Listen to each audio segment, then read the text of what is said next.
this is sort of my life story. So dangerous situations and spiritual solutions. And I wanted to talk to you about it just because these are very strange times right now. And a lot of people are in what is being labeled as dangerous situations. And so I want to give you some perspective, because everything I ever feared happened to me. And like the short list is, I was attacked by a cult, my child was kidnapped, I was homeless with a baby, my husband tried to kill me. Like the list just goes on and on and on. And what I realized is labeling situations is the problem. That dangerous situations and safe situations are actually the same thing. They're all lessons. So the divine gives us what we need when we need it, and there's no way to avoid it. So, me thinking that having a degree and a great resume would keep me from ever being homeless, I was wrong. So when you have some dharma lined up for you that is your destiny, it's going to happen no matter what. So the whole onus is on us to keep our perspective on the divine, to keep our focus on the one who is going to guide us through these situations. And basically this Bhagavad Gita that Guruji's given us, that's the whole thing, is a dangerous situation, right? The whole story is about this immense war that erupts between families, gurus, their students. It was a horrific, intense, emotional, spiritual and physical battle. And that's where this profound teaching came out, was Krishna explaining to Arjuna, this is your destiny. There's no avoiding it. I am actually doing all the actions. You just have to act with detachment. And that is what is going on in all of our lives. These paths have been laid out, and be really careful not to prejudge situations or pre-label them. And the first sort of grand experience I had with this that got me on the path was when I was going through my first divorce. I left Canada and went down to California to sell my screenplays. And that was the time, unknown to me, when all the men in power were getting what they wanted by raping and exploiting women, right? It was accepted. It was never prosecuted. Everyone kept quiet about it. And the women who were in the business had to just deal with it. And so I go skipping in there like a typical ignorant Canadian, thinking I'm just going to meet all these nice people and sell my work. And luckily, the divine whispered in my ear, why don't you go live with the homeless on Venice Beach? And at that time, Hollywood was labeled safe, and the homeless on Venice Beach were labeled dangerous. But luckily, I had had experience up here in Canada meeting people who had been labeled dangerous and finding out they weren't. Like the one that sticks out the most was I met the owner of the Harley Davidson motorcycle dealership here, and he was the gnarliest looking biker you've ever seen. You would not want to approach him just from looking at him, but friends knew him. And so I got to meet him, and we decided to have an orphan Thanksgiving dinner one year because none of us had a place to go. And he offered his house, and his house was where he lived with his mother, who was blind and a widow. And it was this beautiful little cottage. So you're thinking it would be like biker hell. And instead it was this beautiful little home where he took care of his mother, who was a widow. And it really was a strong lesson for me, that not to judge this guy based on the way he looked, right? Because he had a heart of gold and he would have done anything for me. So, we fast forward to California, and I get this brilliant idea to go live with the homeless. And my roommate lost her mind. Like she said, you will be dead by morning. This is the most dangerous place in Los Angeles. But I couldn't be discouraged. That voice in my head was just, you have to go. So I had experience traveling alone through Europe and around Canada. So I know that, like, when you get these directions, don't be stupid. I didn't go down to live with the homeless wearing a bikini, and flashing a bunch of skin. I put my hair up under a hat and I wore bulky, long clothes. So very little skin was showing. And I basically just blended in with the crowd. And I just kept listening to that voice. And the first group it had me approach, they're called camps on Venice Beach. Like-minded souls are in camps together. So the runaway kids are in one camp, the coke addicts are in another, and the camp I was led to was a bunch of men fresh out of the penitentiary. So a whole bunch of black ex-cons. And I met them one at a time. So first I met one, and it was a sunny day, and we were at a picnic bench. And then more and more of his friends came, and I realized all of a sudden that I was in the most dangerous camp on the beach, according to society. But they were so thrilled that I was talking to them, because I wanted to write a piece about the homeless. That was one of the reasons I went down there. And they all started telling me their stories, and their stories could have happened to any of us, right? Like, they were in circumstances, their karma, whatever it was, they had gone on these journeys, and now they were all free and on the beach and terrified of society. So they were actually huddled together like kids who were actually more afraid of the skateboarders and the surfers, and everyone else was afraid of them. And I remembered I couldn't really sleep that night because it was my first night on the beach, so I was kind of electrified. And I thought, this is so amazing that the people I was told were safe, the Hollywood executives, weren't.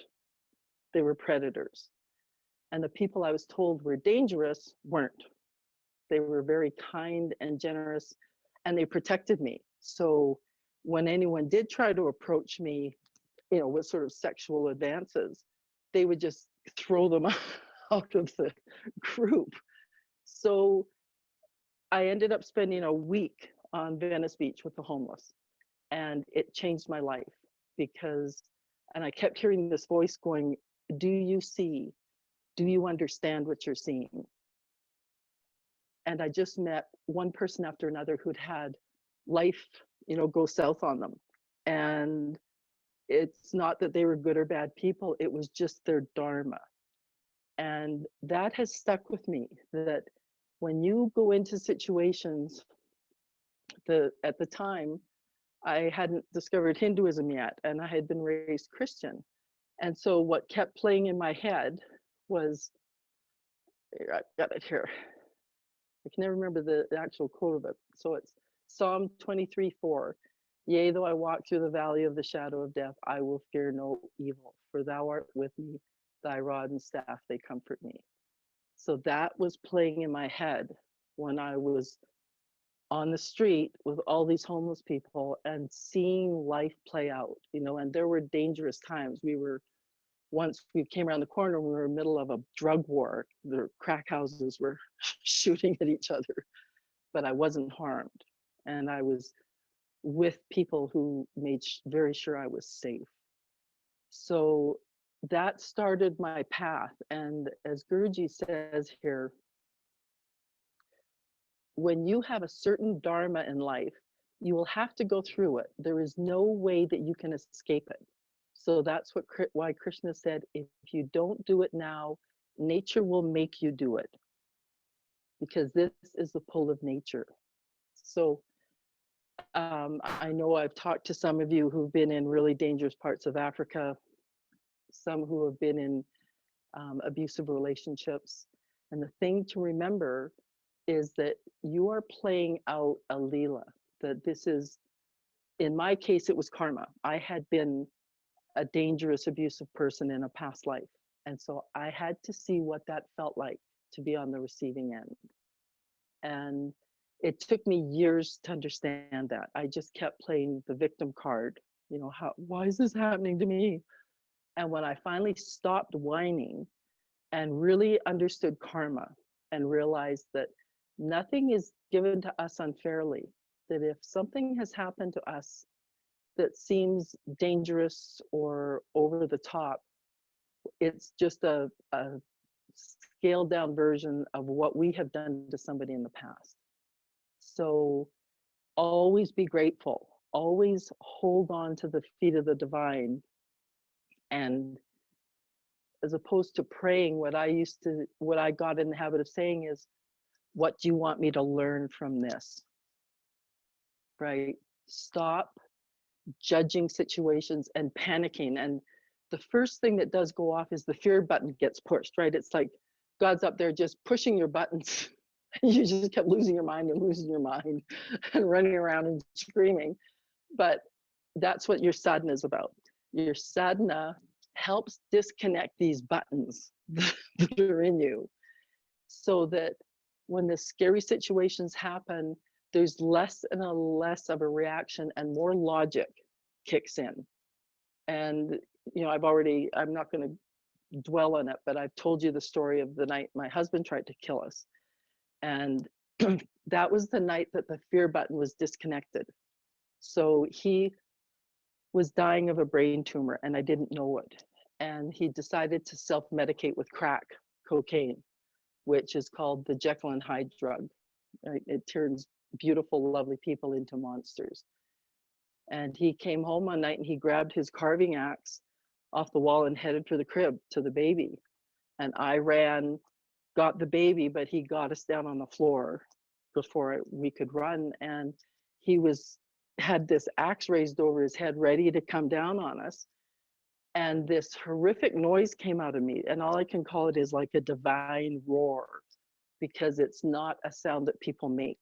And he froze. It was such a weird sound. And the surfers next door crashed through the door to help and saw him and pulled him off. And he took off. But since it was such a big event and there was no avoiding it, I found out later when I was in India that roar was actually fear being cleared out of my second chakra, the Swadhisthana chakra. That when you go into your biggest fear and roll around in it, you know, have a mud bath with it and face it, that it removes fear from your life forever. And so what happened is, as the situations escalated more and more, what I found was the fear was gone and extreme logic was dropping in. And also a deep calm, so that I wouldn't run screaming when these events happened. And the next step, I was drawn to Kriya Yoga by Yoganandaji, because this was 1993, so Guruji hadn't started yet. And I was doing his practice, and the last big event that happened in California was I was trying to find a place to live with my son. And the yoga studio where I was doing yoga, so safe, right? Nice safe place doing yoga. And they had an artist colony downtown in San Diego. And they said I could move in there. They were looking for someone at the software company down on the second floor to do marketing for them, which I did. And there was also yoga studios and an editing suite where I could edit my film that I'd shot. So it was too good to be true. So that's a warning sign, gang. If something's too good to be true, you better put on your life jacket, because it turned out it was a cult. And I always thought that people who wound up in cults were idiots. Like, what kind of fool stumbles into a cult? Well, I did. And the blessing is, now when people say to me, oh, you've joined a cult, I'm like, no, I've been in a cult. They don't, is the first thing. And you also are always in the presence of the leader because he has no effect on you from a distance. So cults are always bound by a physical boundary. They, the brainwashing only works when the leader's pregnant or present. So I moved my son and I into this artist colony, and we were having a lovely time. I was the software company I was working for. This guy was a genius, and he was making plugins that just corrected problems that were going on in computers and in the IT world. But he also was funding this cult, which I didn't realize. Most of the money came from him. And so I was always looking for companies he could pair up with, and I managed to do a bundling deal with Adobe. So Adobe Premiere, Adobe, they do the PDF. It's a huge company. And so I pulled off this deal for them, and my sales commission on that would have been millions of dollars. But instead, I was herded into a boardroom, and it was explained to me that I was no longer going to be paid. My work was going to the good of the group, and that my son didn't belong. He belonged to the group. and that's when all the warning bells and the buzzers went off, and I realized that I was in a cult, that they had lured me in and made me comfortable, and all of a sudden there I was. And I remembered staggering out of that meeting in a daze, like I was so in shock that I had been blindsided like this. So I went back to our room, and my son was asleep, and I started doing my Kriya Yoga.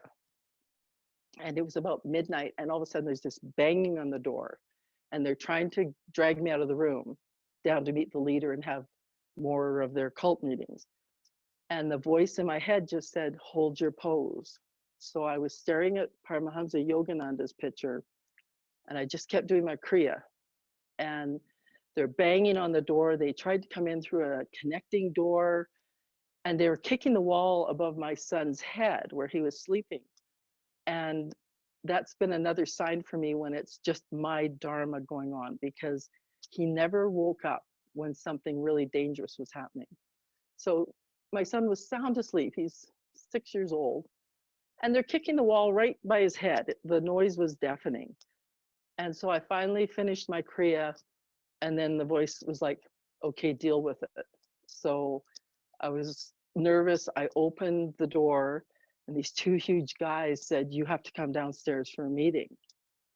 And I saw past them, and this IT geek who was a recluse, you never saw him, he hid in his room, but he ran the building for the owner, and he was watching from the shadows. And it hit me that he had my back, that he was watching what was going on. So I went down to this boardroom, and there was this mob there, and they slid a paper across to me, and they said, sign this. And it was obvious I was going to sign away my life. And I just said, I'm not signing anything. And they're like, so you're quitting? And I said, I guess I am. So I stood up and I walked out of the boardroom, and this mob followed me. And I don't know what they were planning on doing, but I got out to my desk, and the IT guys were there, and they didn't belong to this cult, but they ran the network and the internet and everything. So if the cult made these guys mad, these guys would shut them down. And they just looked at me, they said, hey, you need help me moving your stuff out? And so they had heard somehow, I don't know if they had hidden microphones, but they had heard what was going on. And I said, I sure could use some help. And they packed me up, and they marched me out of that office. And this group couldn't do anything, right? It was checkmate. So, who would have thought that the guardian angels who dropped in would have been these IT guys that I never said 2 words to. They were always hiding in their computer rooms, but they were very aware of someone in danger. And I found out later, talking to them, that the main guy was an orphan, and he adored my son, and they always used to, run around the building and play. And we ended up just sitting out on the fire escape watching the sun come up and talking about life. And something really profound was completed in me. And I think it was making me a warrior. I think it was the turning point for me, not rolling over and playing dead if someone was bigger and louder than me, especially men. If someone was big enough and abusive enough, I would just shut down. And standing up to these guys and this cult literally set me free. So these situations, like here, I've got another quote here from Guruji.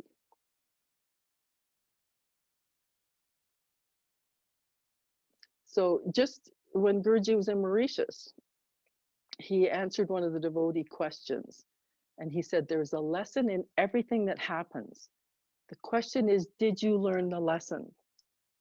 Right? And that's the real critical point, is if you go through some of these situations and then just sort of go, phew, hope that doesn't happen again, without doing any introspection, without asking yourself, why did this happen? What is the lesson in this? Because it's not always your karma. Sometimes you're just being made stronger. You're being given experiential wisdom. So you don't always have to, freak out and think, oh no, I was a cult leader in a past life. Sometimes you're expanding massively as a spiritual being when you confront these situations. And Guruji says, did you learn the lesson? Because life in itself is a great lesson, but most people take life for granted. No gratitude, no clue how precious it is. You go through 8.4 million births in different species before acquiring a human life.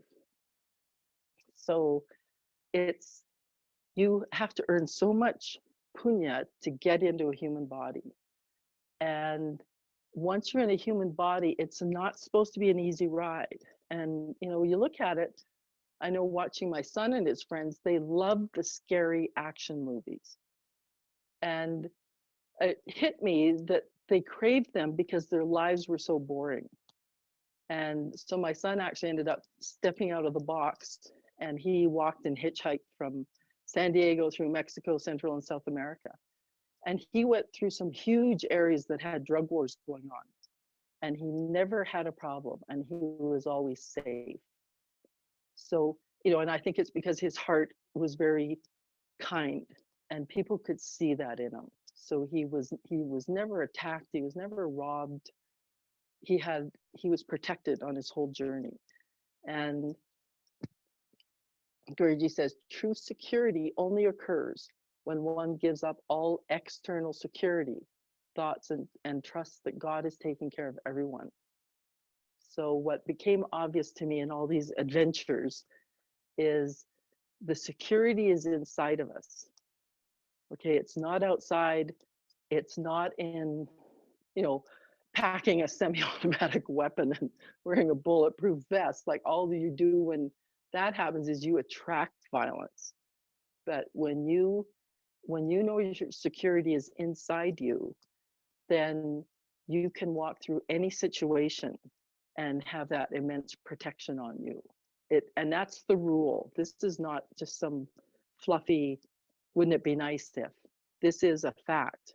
And I remember when I went down to live with the homeless, the camp that finally took me in was a camp of runaways. And I thought I was observing them. And then it hit me that I was a runaway. I had run away from my first marriage and, was down on the street with the homeless. So a camp of runaways took me in. And they were the sweetest, kindest souls. And in my head, I heard that voice say, this is the one you're looking for. So stay connected all the time. And you are going to have to go through so-called dangerous situations, but just relabel them as life lessons. Stop labeling people as dangerous, because some of the so-called most dangerous ones have always been my guardian angels. And I remember one day we were finally safe, and my son was waking up from a nap, and I guess he was 5, and he said, you know, Mom, you don't have to worry about me anymore. He said, there's a gold angel in my heart that comes out and tells me everything I need to know. And I was just kind of, well, good thing, because your mom seems to be a wreck. But I just looked at him and I said, wow. I said, do I have an angel too? And he said, yeah, he's a huge guy. He's standing behind you over your shoulder. His name's Goliath. And all the hair in my head stood up. And now I'm wondering if it was Narsimha, right? Because I just kept being thrown into these immense situations. And it was like there was somebody big behind me. And then my son confirmed it. He said, yeah, you got a big guy behind you all the time. And so we've got Narsimha Chaturthi coming up. And I wanted to just remind everybody, here we go. So this is the chant, the Narsimha Maha mantra. And this chant subdues enemies, helps you escape evil plots like cults.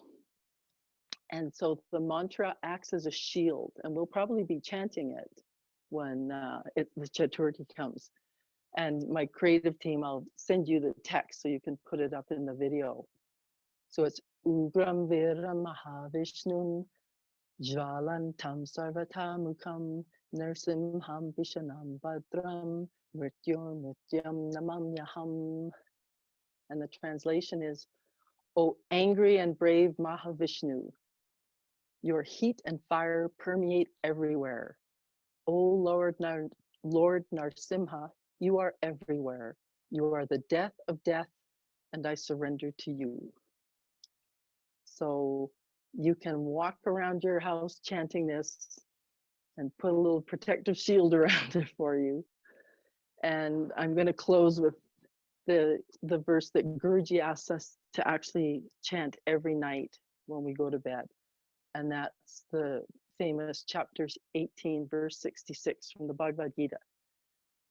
When Krishna says, abandon all dharmas, surrender to me alone. I will take care of all your sins. I will liberate you. Have no fear. Jai Gurudev. Om Namo Narayana.